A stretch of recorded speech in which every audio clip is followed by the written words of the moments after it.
Good morning बच्चों। आशा करती हूँ आप लोग अच्छे से पढ़ाई कर रहे होंगे।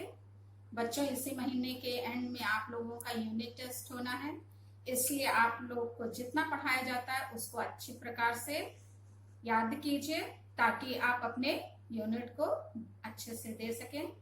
बच्चों, हम लोग पिछले लेक्चर में हम लोगों ने कबीरदास की रचना कबीर ग्रंथावली के पदावली पद का अध्ययन प्रारंभ किया था। आज हम लोग उसके आगे पढ़ेंगे, इसलिए आप लोग अपनी बुक को खोल लीजिए। पंडित बाद बदनते झूठा, राम कहिया दुनिया गति पावे, खांड कहिया मुख मीठा। बच्चों, इसका संदर्भ पहले के ही समान होगा कि ये कबीर ग्रंथावली से लिया गया है और इसका शीर्षक है पदावली के अंतर्गत, शीर्षक पदावली के अंतर्गत है, निहित है। और इसके कवि जो हैं वो संत कबीरदास जी हैं। इसको आप संदर्भ लिख लीजिएगा अच्छे से। प्रसंग में बच्चों आप लोग लिखेंगे कि प्रस्तुत पद में संत कबीर ने बताया है कि जन्म मृत्यु के आवागमन से मुक्ति पाने के लिए ज्ञान के शब्दों के मतलब कि केवल राम नाम को पुकारने मात्र से ही काम नहीं चलता, बल्कि उसके लिए सच्चे मन से प्रभु का नाम स्मरण करना पड़ता है। पंडित यानी जो ज्ञानी जन है या जो विद्वान है। व्याख्या देखिए, कबीरदास जी कहते हैं कि पंडित बाद मतलब होता बात, बाद मतलब बात। पंडित यानी जो विद्वानों का यह बात बदनते मतलब कहना, बदनते मतलब कहना, झूठ है।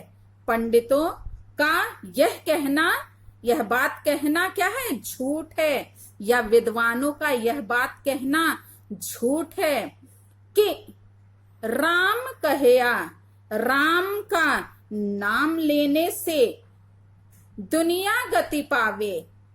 राम का नाम लेने से या ईश्वर का नाम लेने से व्यक्ति को जन्म मृत्यु के आवागमन से मुक्ति मिल जाती है।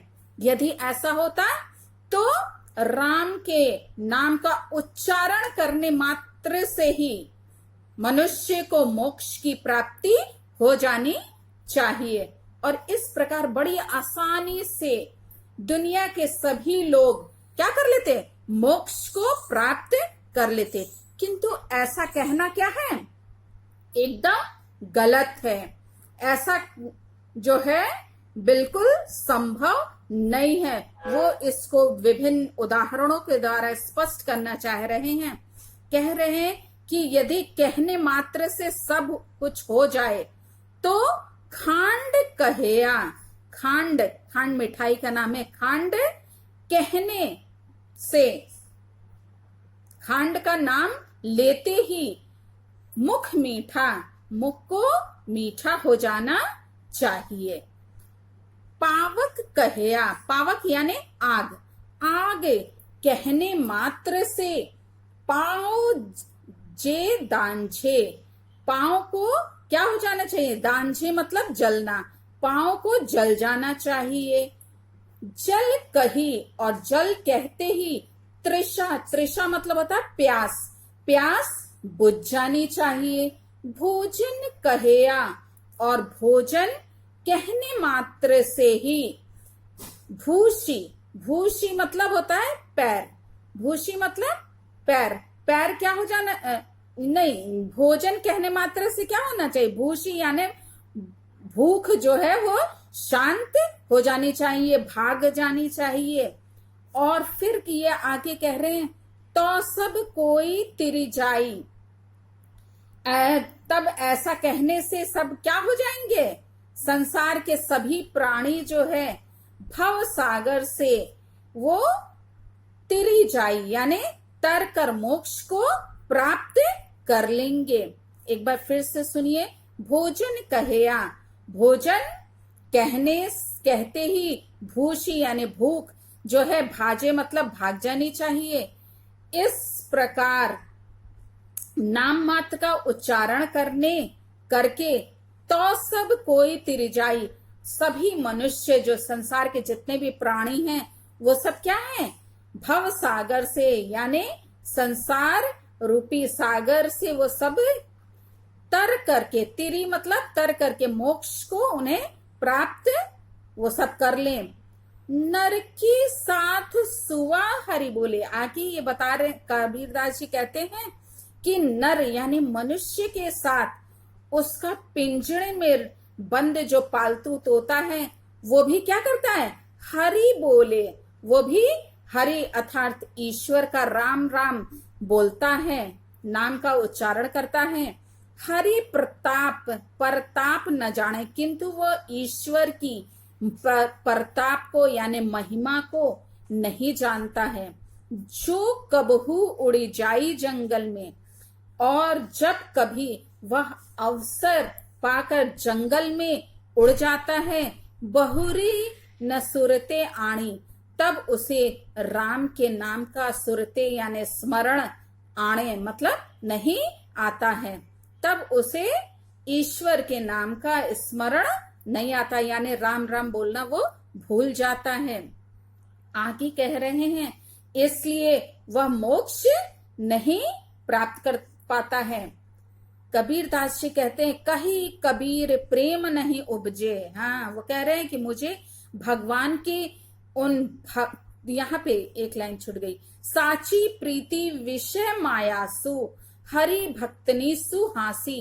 वो कह रहे हैं कबीरदास जी कि मुझे हरि भक्तनी, हरि के भक्तों पर क्या आती है, हंसी आती है।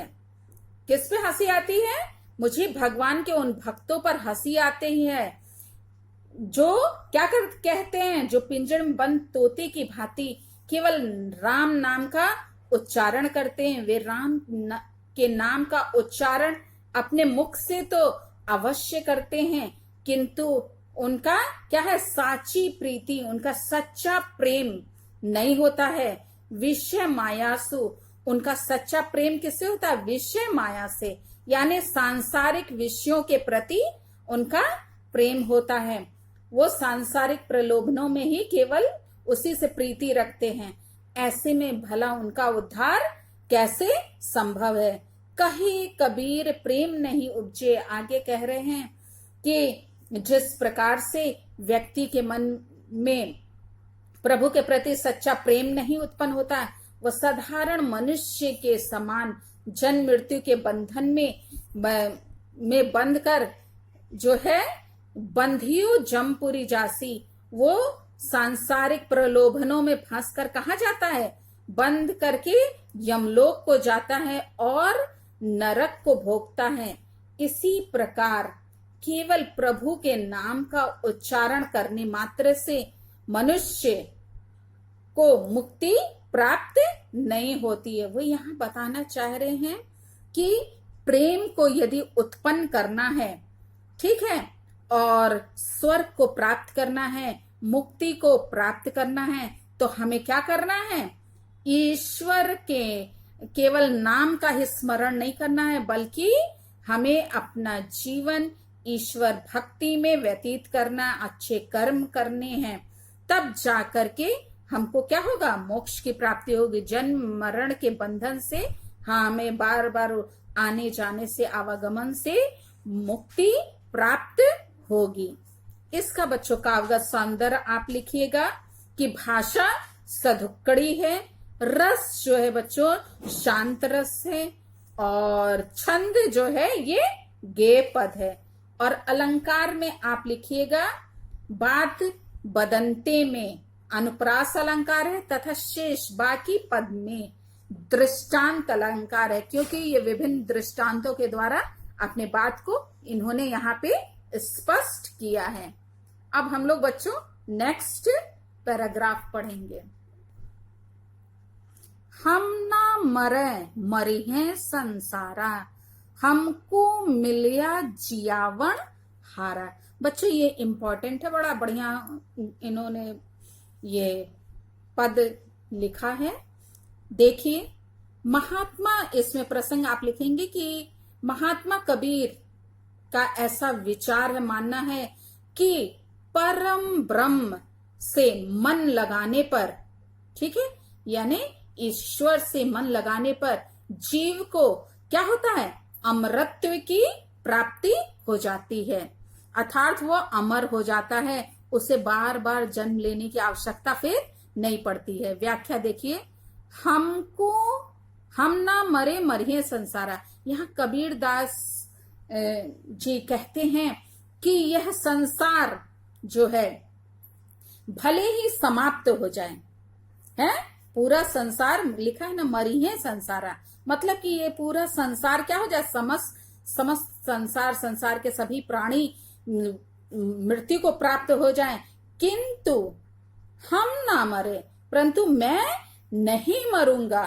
क्योंकि हमको मिलिया जियावन हारा, क्योंकि मुझे जीवन दाता परमात्मा की कृपा प्राप्त हो गई है। अर्थात हमारा साक्षात्कार किससे हो गया है, परमात्मा से हो गया है।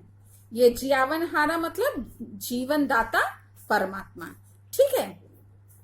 हम ना मरो मरने मन माना, तेई मुए जिनी राम न जाना। हाँ, आगे कह रहे हैं अब मैं नहीं मरूंगा, अब मैं नहीं मरूंगा, क्यों नहीं मरूंगा, मरने मन माना, क्योंकि मेरे मन ने मृत्यु को जान लिया है।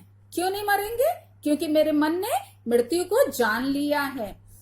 इस प्रकार संसार में वे ही मृत्यु को प्राप्त होते हैं जिन्होंने क्या किया है, तेई मुए जिन्हीं राम न जाना। हाँ, वही लोग केवल मृत्यु को प्राप्त होते हैं जिन्होंने परम कृपालु राम को नहीं जाना है। किसको नहीं जाना, तेई मुए जिन्हीं राम न जाना, जिन्होंने राम को नहीं जाना, राम को नहीं पहचाना है, वही मृत्यु को प्राप्त होंगे। आगे कह रहे हैं साकत मरे, साकत मतलब शाक्त, यानी जो शक्ति के उपासक हैं। किसके उपासक, जो शक्ति के उपासक हैं वही मर जाते हैं।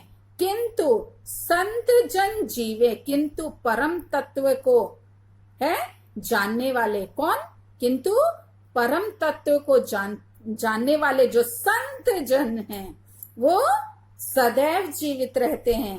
भरी भरी राम रसायन पीवे, क्यों वो सदैव जीवित है, क्योंकि उन्होंने क्या किया, भर भर करके, संत जन ने भर भर के, पात्र भर भर के राम रसायन का पान करते रहते हैं। राम रसायन आपको इससे पहले हमने रसायन बताया था, ऐसी औषधि जिसे पीने के बाद वो वृद्धावस्था नहीं आती है।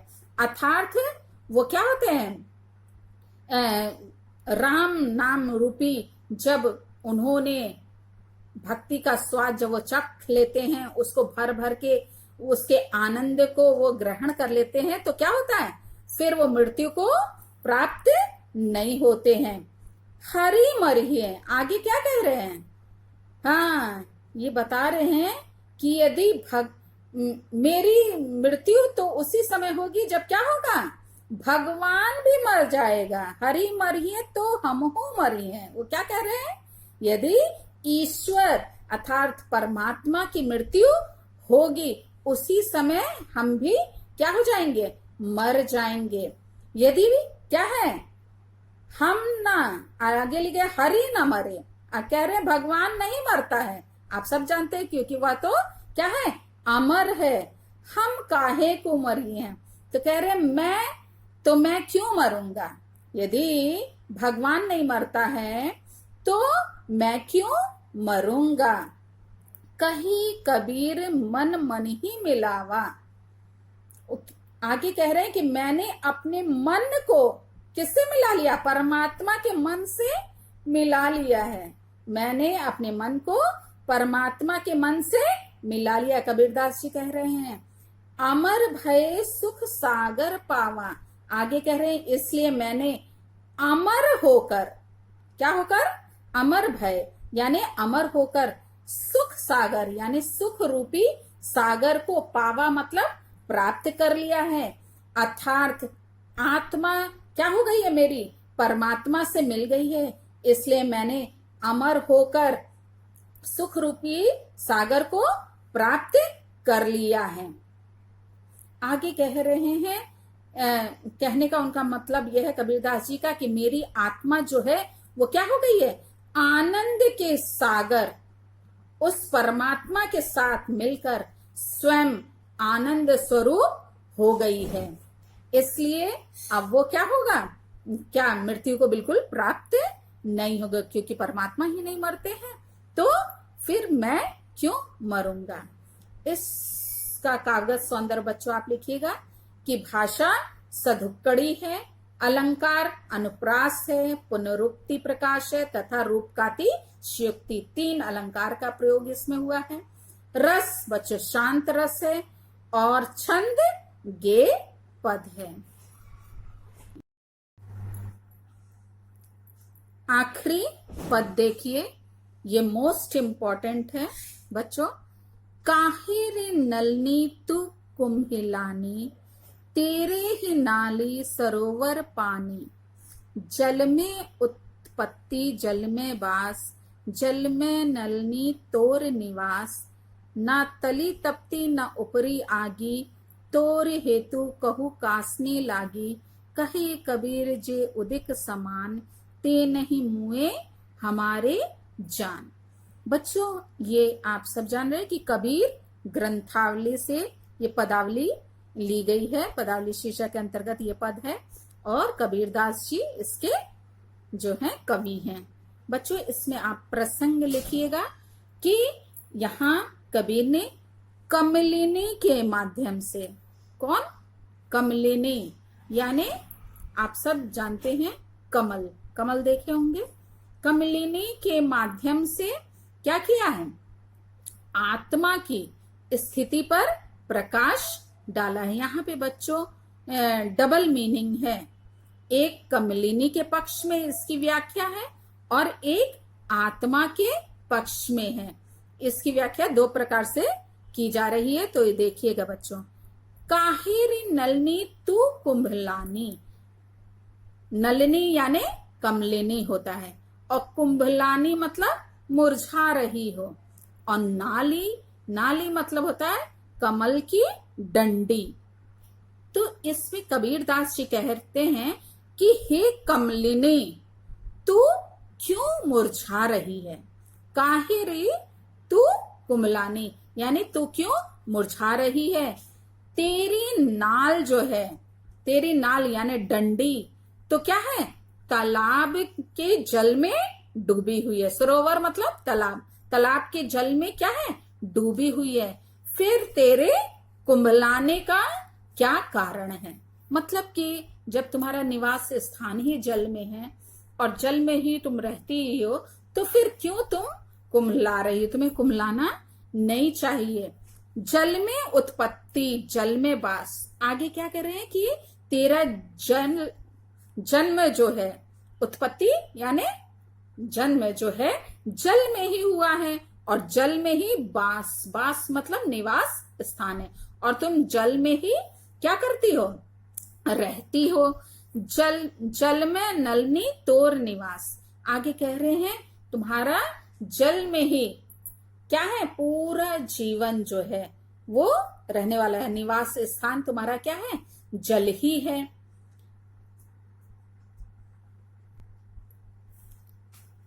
हाँ, यहाँ पे ये कहना चाह रहे कबीरदास जी कि हे कमलिनी, जीवन पूर्ण करने के बाद भी तू उसी जल में विलीन हो जाएगी।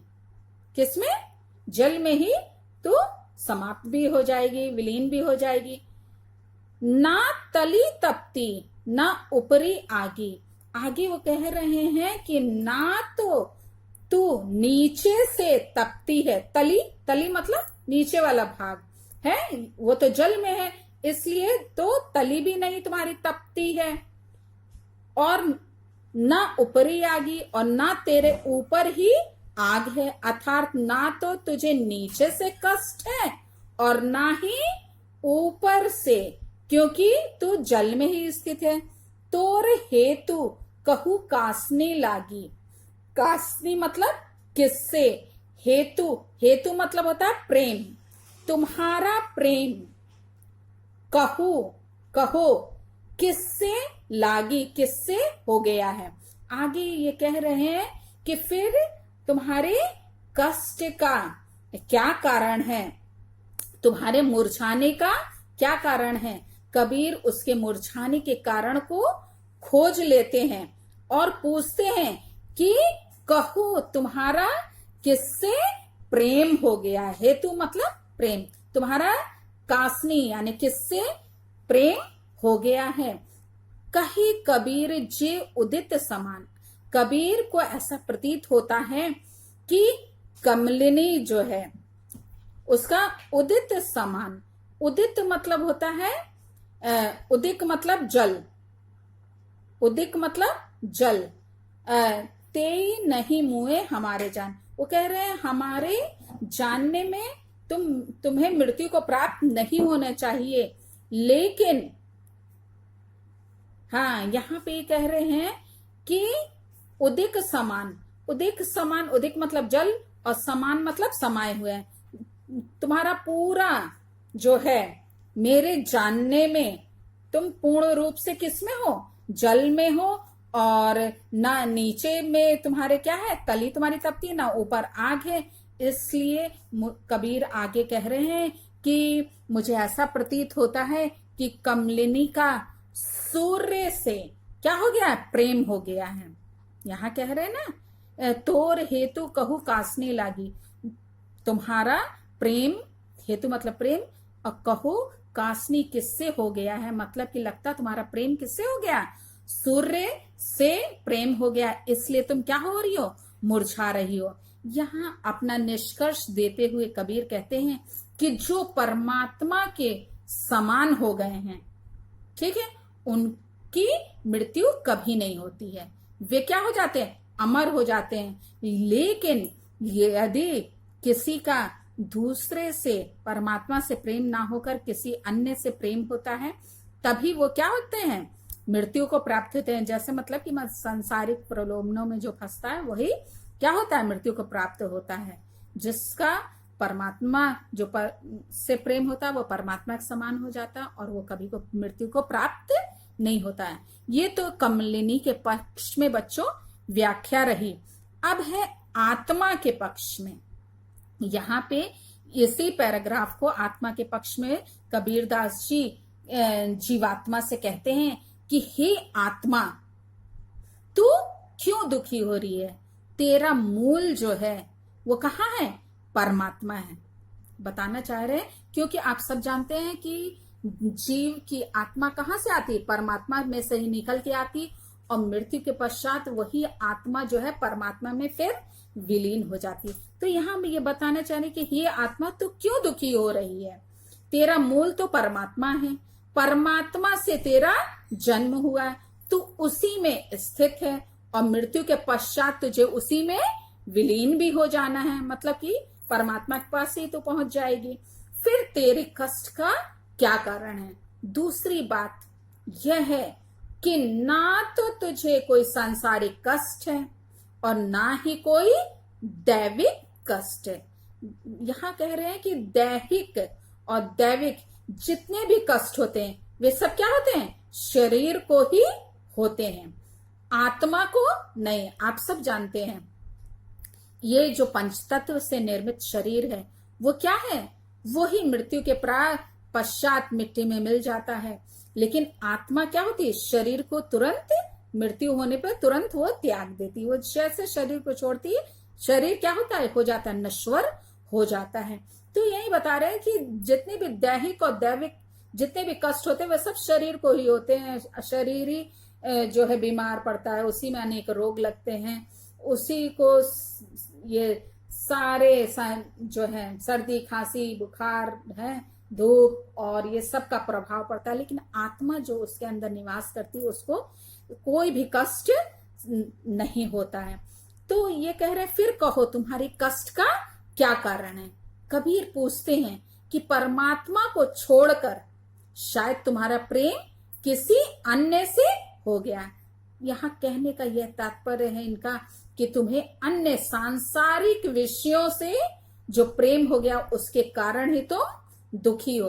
अंत में कबीर कहते हैं कि हे आत्मा, तुम स्वयं परमात्मा हो और परमात्मा रूप होते और जो क्या होते हैं परमात्मा रूप होते हैं वे कभी नहीं मरते, अर्थात प्रभु में होकर अमर हो जाते हैं। इसलिए तुम्हें दुखी नहीं होना है, तुम्हें क्या दुखी नहीं होना। तो ये बच्चों दो अर्थ जो है, एक कमलिनी के पक्ष में अर्थ है और एक आत्मा के पक्ष में ये अर्थ है। उसको कमलिनी के माध्यम से इन्होंने यहाँ समझाने का प्रयास किया है कि जो ईश्वर में होकर अपने जीवन को व्यतीत करता है उसको सांसारिक कष्ट तो होगा, ठीक है, क्योंकि यदि वो संसार की ओर जाता है, सांसारिक विषयों में प्रेम करता है तो उसको जरूर इस शरीर को कष्ट होगा। लेकिन आत्मा क्या है, जैसे अमर और अजर होती है, वो परमात्मा में से निकली और परमात्मा में ही विलीन हो जाती है। इसलिए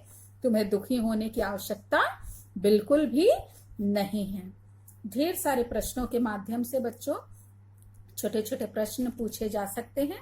इसका बच्चों आप लोग काव्यगत सौंदर्य लिखिएगा कि भाषा पंचमेल खिचड़ी है और शैली गेय एवं प्रतीकात्मक है। प्रतीक के माध्यम से इन्होंने समझाने का प्रयास किया है। अलंकार अन्योक्ति है और रस शांत है और छंद गेय पद है। तो इस प्रकार आप लोगों का बच्चों ये कबीरदास चैप्टर कंप्लीट होता है। Thank you.